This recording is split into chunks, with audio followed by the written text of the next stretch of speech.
I'm Vin. I'm Sori. That's Booby. And Vita and Chip and Culpy. Iron Maiden. Iron Maiden. I thought you said I run something. I run. I'm like, oh really? You do? Can't take light totes. Toe iron. Was told in the shootout, stay low and keep firing. Keep extra clips for extra.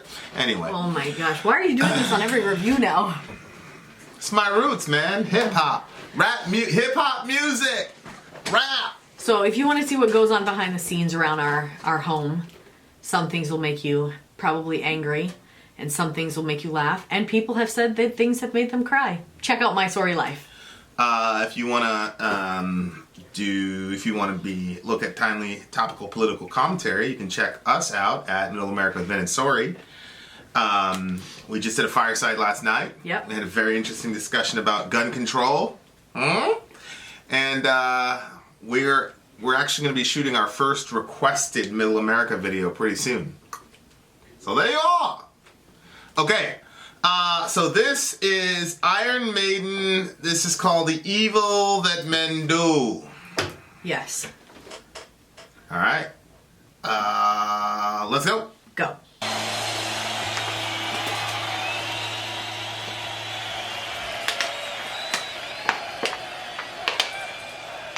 The good that men do is often interred with their bones. Shakespeare.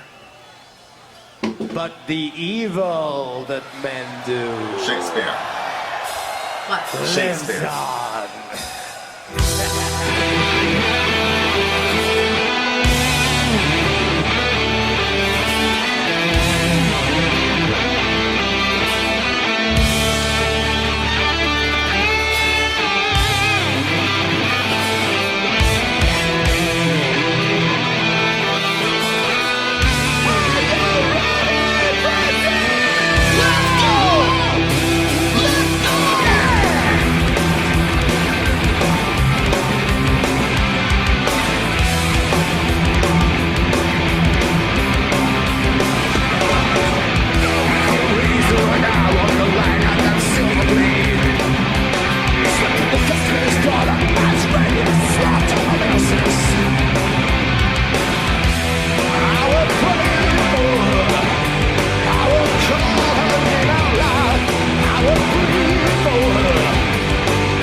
Let's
Iron freaking Maiden! Ladies and gentlemen!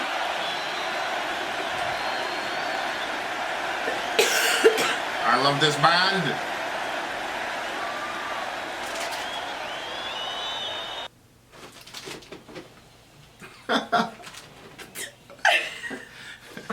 Some of these guys, they're never gonna grow up with love. So you had a very strong reaction to this one. Well, I hadn't, you know, like how I like hear running music and we're talking about running in the spring and getting my leg fixed. And Yeah. once we get out of this week, next week, we'll really, really get serious about taking care of my leg. Because I really want to go back out running again. Yeah. And if I get it That was fixed, so good for us. if I get it fixed now, I'm going running now. And I'm just gonna have Maiden in my in the track thingamajiggy. But yeah, I love this band. This is a band that there've been a couple bands that I discovered from the channel. Neo, Neville Scars is like the main one. There's that band that we probably should shoot another video with them. I'm a crow-witted mind. That band. Yeah. I love that band. I love that song. So I'm just really grateful that I found Iron Maiden through the channel, because there's no way I'd ever be able. I'd never listen to them otherwise. Yeah. And I just love it. And maybe they have the same template and I'm not realizing it, but it's always that like really inspiring guitar stuff that I just love. It makes you want to go out and run a bunch of miles. You know what I mean? Yeah. And they put on a good show. You know, the guy did the running, jumping, split. He's got to be 45, 50 years old. And then the freaking the big monster guy, which that's a guy. I forgot the name of that character, but there's a character with Iron Maiden and like. Yeah, I've he's seen there him all around the time. in I different forgot things. what the name. I forgot what they called him. That's a fun addition. Yeah. Did you notice every time the ball would come up on the stage, he'd kick it out? Yeah. Can you imagine? Like, is he kicking fruit? Imagine being a kid like, oh, that guy, whatever his name is, kicked my, whatever. So, I just, it's just really, really, really good stuff. I love them. Really good live show.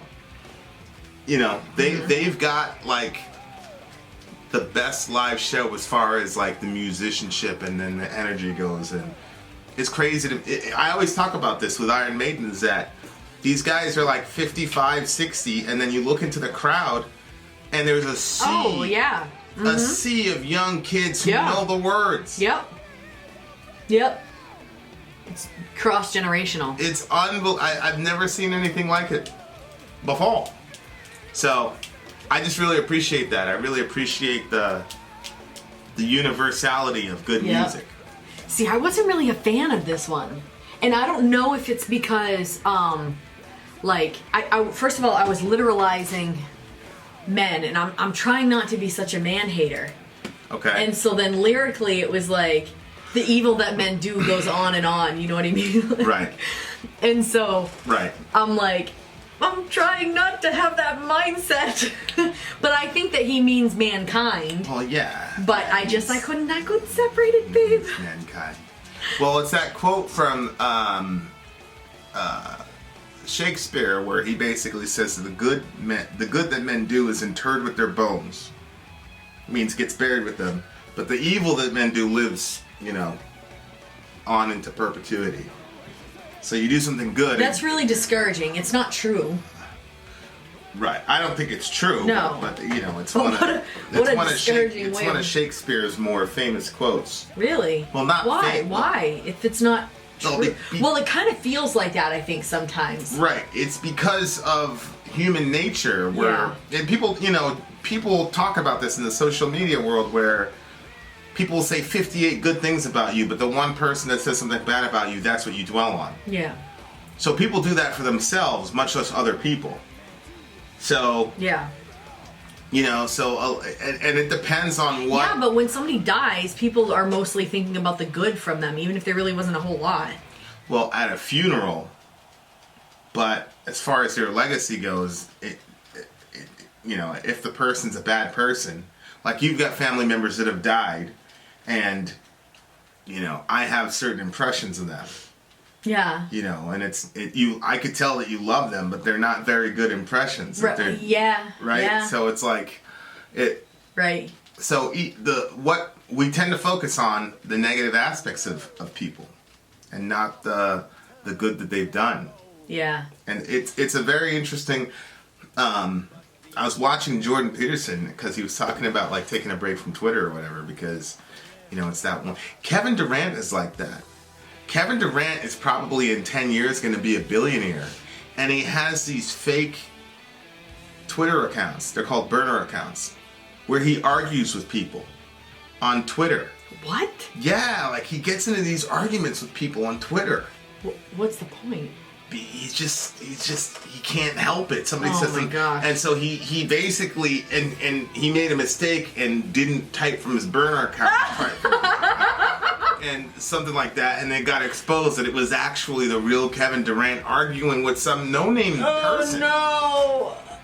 Some people are not. Some people are not built for this age. Yeah. Like, you know, if it was me, I'd be like. You know how I engage that stuff, but I know. But so like the evil, the bad, because you know people were mad at him for leaving Oklahoma City, and he was like trying to justify himself, and it's like, you see this all the time with the basketball players when they decide to leave. It's like, oh, you're terrible, we're gonna burn your jersey, da da da, and nobody talks about the fact that basketball player brought in $500 million of revenue over 5 years. Right. Yeah. As soon as you leave, that's it. That's it. You know. Marry him. So. And you know, we've seen it, you know, like, you know, people flip on you and da da da. But it works both ways because the people that flipped on you act like you've never done anything good, and then the people that flip on you, you act like they're just total jerks. You know what I mean? Like we all do it. It's a weird concept. So Yeah, it's true. Because I have one person right now that I'm having a hard time. Yeah. Because every time I think about them, I only think of what they're doing against me. Right. And nothing good that they've done or you know, advancements that they've made spiritually or whatever. Like it's all just, you know, it's all negative. So You're right. Where it's easier to tend to focus on the negative than the good. Yeah. Wow. Love is a razor, and I walked the line on that silver blade. Slept in the dust with his daughter. Yikes. Her eyes red with the slaughter of innocence, and I will pray for her. I will call her name out loud. I would bleed for her if I could only see her now. What was happening there? Well, love is a razor, and I walked on the line on the silver blade. Because it's we just talked about it, like the whole thin line between love and hate thing, I think. And it's like, oh yeah, love, and then something goes wrong, and it switches the other side, and now you're a bastard. So it's love is always on a razor because most human beings don't really know how to love unconditionally, and that's why we say things like there's a thin line between love and hate. Yeah. The other reason we're saying that is because we haven't yet mastered the concept of unconditional love. Right. And so when the person doesn't give us what we want from them emotionally or whatever, it switches to hate. And so we come up with phrases like that to justify the fact that we don't know how to really love people. Wow. So, slept in the dust with his daughter, her eyes red with the slaughter of innocence. Woo, See, that's a crazy that line. sounds like something really bad happened, you know? Well, he slept with his daughter and took her innocence. Okay, well, that's what I was meaning. That's what it sounded like it was saying, but I was like, that couldn't be it. That's really disgusting. Her eyes red with the slaughter of innocence. That's really horrible. I'm assuming that her eyes are red because she's been crying. Right. Because her innocence has been slaughtered by her own father. Is that what's happening? Huh? His daughter, her eyes slept in the dust with his daughter, her eyes red with the slaughter of innocence. Oh, I was interpreting that as somebody else is talking about somebody's daughter that he, you know, deflowered, basically. I didn't look at it as the dad was talking. Because he's talking in the first person here. I will pray for her. But how is that? So I slept with this dude's daughter and took her innocence. Yeah, but why are her eyes red with that, like? Because she's crying, because they're obviously no longer together. Because he fell off on the other side of the razor. Oh, God. Okay. So, no, I was like, disgusting. Like, what are you talking about? But you're looking at that as an incestuous thing. I'm not. I'm not. That's what it sounded like, and I'm like, why are they singing about that? Well, he says, I will pray for her. I will call her name. So yeah, this I isn't thought the it dad. was just he heard about then I actually thought that it switched to the other person, and they were saying, I will. No, I think he's talking about. No, he starts. Love is a razor. I walked the line on that silver blade. Slept in the dust with his daughter. So the person's talking is talking about somebody elce's daughter. Okay. Well, And it's still it's terrible. It's terrible, but but it's not not. Well, it's not in the same ballpark. Right. But that's a crazy line. Her eyes red with the slaughter of innocence. Yeah, when you're young, you don't think about that stuff. Yeah. You know, like what the significance of that moment. And of course, we've cheapened sex and sexuality to be this, you know, whatever. So we don't really realize how significant that is. That I remember in a woman's life. And a man's. Yeah. I remember like having friends that like their virginity was something that was like, ugh, they wanted to get rid of it. Right. It wasn't something that had any special significance. It was really just a point of humiliation for them. That they still had that. And, you know, I wasn't raised like that. I was raised that this is like this. I mean, they put it up on such a friggin' pedestal that was a problem too, you know? Right. But I remember having conversations with my friends and like not being able to understand where they were coming from because they just wanted to off their virginity. And, you know, I remember, you know, like it was yesterday, the conversation of when it actually happened and how it happened and With your friend? with my friend, yeah. Yeah. And it wasn't the picture or the idea of romance that I ever imagined. It was terrible. And it wasn't romantic at all. You know? Mm-hmm. And yeah, and it was like that, and you're quickly forgotten. You know, you realize that you're one picture in a stack of 50 or whatever. Well, yeah. Yeah, but a lot of these movements that we've had in the last 40, 60 years in our country end up benefiting men while at the same time empowering women. And I get there's lots of women that have, you know, are in control of their sexuality from a very young age, and, you know, they know what they're doing and blah blah blah. But in the main, sex generally means something more to women than it does to men, especially at you know 17, 18 years old. It's a big step, and you know, it's a pretty important thing. They say that your mind is still developing, like your brain is still developing until you're like 24 or something like that. Yeah. And like, you know, like when we talk to the kids and like Dorian right now, he's in a phase where he literally thinks that school is pointless. Like, it makes no sense to him. Why would you do math when you have a calculator? Right. Like, and trying to get him to understand, like, that is, like, it's nearly impossible, you know what I mean? Yeah. And so I think that that's part of what happens, like, when you're young, is that you think that you have a full view of what something is, and that you fully understand the consequences and the good things and the bad things that are going to come out of this certain action. But then as you age and you look back, you're like, that's why we tell our kids to do things differently than we did them. Is because now we have a fuller understanding of what those things are and what they mean, and what the loss of those things means. It's just maturity, you know? So I think that somebody can have a handle on their, say, sexuality, you know, at a young age, but at the same time not really understand the full implications of that until they're older. Well, yeah. Yeah. I agree with that. I don't think even we understand the depths of what sexuality actually is. Right, yeah. Circle of Five. So this is interesting. So this is on the Seventh Son of a Seventh Son record, which is a... Yeah, that reminded me of the seals in Revelation. That's a concept record. Mm-hmm. I think we did this one, right? Didn't we do Seventh Son of a Seventh Son? I think so. And this is right before Seventh Son of a Seventh Son. So... so that's interesting. Oh. Well, that puts a different spin on it, because So they had sex, and then the next thing you see is that there's The birth of that son. There's a birth of a son about to be born, and then it says the seventh lamb was slain in this song right here. Mm-hmm. So there's probably a connection between four. There's an obvious connection between 4 and 5. Mm-hmm. Circle of Fire, my baptism of joy at an end it seems. The seventh lamb slain, the book of life opens before me, and I will pray for you. Someday I may return. Don't you cry for me. Beyond is where I learn. Circle of Fire.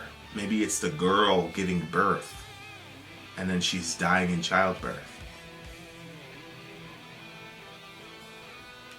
Someday I may return. Don't you cry for me. Beyond is where I learn. So she's going into the afterlife, probably. You see what I'm saying? Yeah. And then you see in the song 5 is seventh son of his seventh son, which is I would have never. the kid that's born. Yeah. Because don't they call that the circle of fire when the kid's crowning? They do. Yes. Yeah. For good reason too. My baptism of joy at an end, it seems. Yeah. Yeah. Wow. Which, it's interesting because Jesus referred to his crucifixion as a baptism. Yeah, he did. But he also used the idea of a woman in labor. When a woman's in labor, she's in grief because her time has come. But when the child comes, she's filled with joy because the child has come into the world. So he combines baptism with pregnancy to talk about his suffering on the cross. So, circle of fire, my baptism of joy at an end, it seems.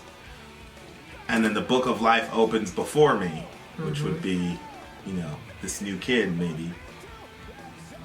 The kid himself is a book of life, Or it's just explaining.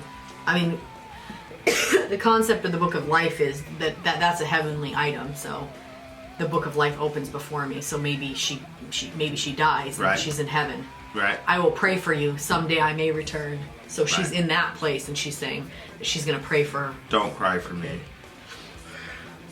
That is an interesting, you have this in like the Old Testament where women were dying in childbirth. I know, yeah. For all the prenatal stuff that we figured out. What would kill them? Would they bleed to death, or I usually bleed out. Yeah. because they didn't know how to stitch them up? They were hemorrhaging. There's a whole bunch of issues. Yeah. Yeah. Childbirth was a really, really dangerous thing. Yeah. So was it Benjamin's mother? It was Rachel. Yeah. I thought it was Rebecca. No, it was Rachel. Okay. And she died in childbirth. Yeah. And she called him son of my sorrow or something like that. And then Jacob changed the name. Yeah, I don't think you should do that. But, Look at the kid that got legacy. Yeah. Oh my gosh. Yeah. Your mom died when she was birthing you, and she named you the son of her sorrow. Well, was it that's too much. Wasn't that little dude from Game of Thrones, Tyrion? Yeah. What about him? Didn't his mom die in childbirth, giving birth to him, and that's why his dad always resented him? Yeah. That's exactly what happened. His name is Tyrion, right? Lannister. I don't remember. I'll pray for you someday I may return. Ugh, yikes. He was like one of my favorite characters. Yeah. But yeah. That's brutal. Oh. For that girl, I mean, that's how she gets preggo, and then she has the kid, and then that happens. I know. That's hardcore. But it makes you realize, like, with Dorian, he had to get induced because we were losing amniotic fluid. Oh, really? Yeah. How did you know?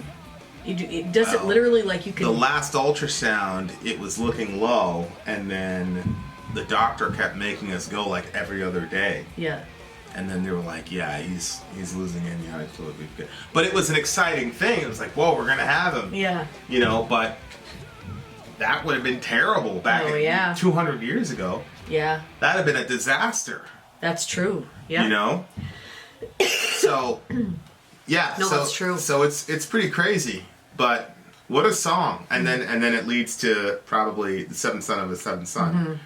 Right? And then like the seventh lamb is slain. So I don't know. Maybe she's the lamb because she's dying in childbirth, Oh. Oh, that's right. Yeah. It could Good be. Lord. Good Wow. Lord. Yeah, I was talking to somebody about an epidural, and somebody was trying to like, Christians come up. We just come up with the weirdest. So it was like bad spirituality to take the epidural, and it was you weren't a good Christian if you're taking the epidural. Right. And da, da, da, da, da. It was something like, I don't know. It was just something where it was like, You're avoiding the curse. yeah, and I was saying, well, pain in childbirth is part of the curse, and so if God gave us the wisdom to come up with an epidural to stem the full effects of the curse, that's great. That's a good thing. It wasn't me that said that, right? No. You I'm weren't like, I don't you remember weren't having the one that thought. said I just that, remember but thinking I didn't want an epidural. I remember but- talking. Yeah, if you don't want an epidural for different reasons, that's Yeah. fine. But but that's what you put all this theology around your personal opinion about stuff. I hate that Yeah. stuff. Like that's your opinion. Yeah. This is nothing the Bible says anything about no epidural. I know. Yeah. Kidding me? All those women would have been like, "What? Give it to me right now." Do you know there was a point in time where they would put you to sleep and you would have your baby? Huh? No, I did Yeah. not know that. Yeah. I That's was crazy. talking to a lady that they did that with her.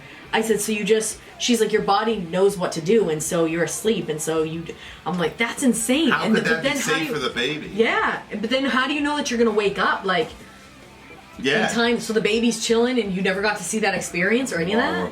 Low upper. Nah, But I'm good. it's so intense that everybody's like, we need to find an escape. Yeah, I can't wait.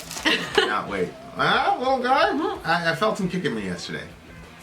When we're in bed. Yeah, I felt like I was wondering, like when I come up around the back of you. Yeah.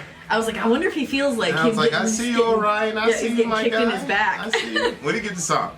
Yeah, it's a 7.5. What? I didn't really like it, babe. It didn't inspire me to anything. I was just kind of like, Yeah, that's because you're not a runner. This is a 9.4. because you're not a runner. It's a 9.4. And if they would have made it a little bit longer, it would have had a 10. It was only 4.5 minutes. I need more than that, Maiden. I need more than 4.5. Huh?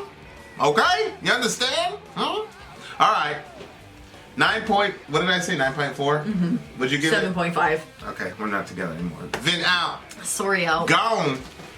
I guess I'll deliver Orion by myself. Huh?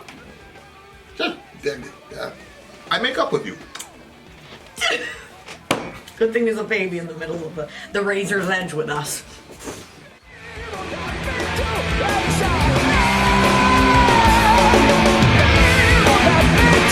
I'm sorry.